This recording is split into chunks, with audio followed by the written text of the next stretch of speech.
Un petit crabe tout bronzé.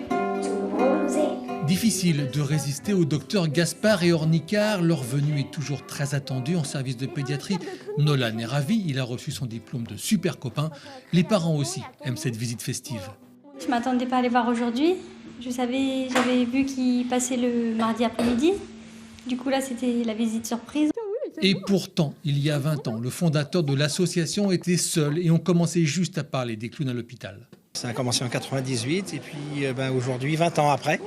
Donc c'est une équipe de 23 clowns professionnels qui interviennent dans 16 hôpitaux répartis sur 5 départements. On peut être fier un petit peu du boulot qui a été fait, mais surtout c'est plus de 340 000 personnes rencontrées.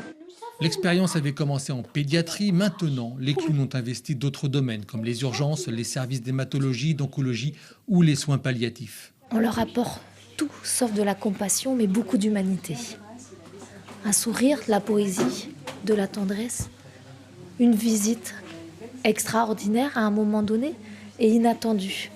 Et le personnel soignant profite ainsi de leur venue pour donner un peu de légèreté à la pesanteur des traitements et des pathologies. C'est quelque chose qui nous sort de la chambre, il y a de la dynamique et voilà, ça fait partie de tout ce qu'on a besoin en pédiatrie, mais à l'hôpital en général.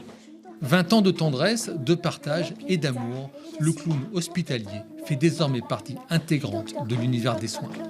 Quand on explique le pourquoi et le sérieux des gens qui interviennent, les portes s'ouvrent. C'est pour ça qu'en septembre 2015, le gouvernement français a même créé le métier de clown hospitalier dans la rubrique très officielle des métiers. C'est une reconnaissance du travail qui est effectué par des associations sérieuses. Et pour pouvoir continuer à apporter cette légèreté là où les enfants souffrent, l'association ne peut compter que sur 10% de subventions et 90% de dons.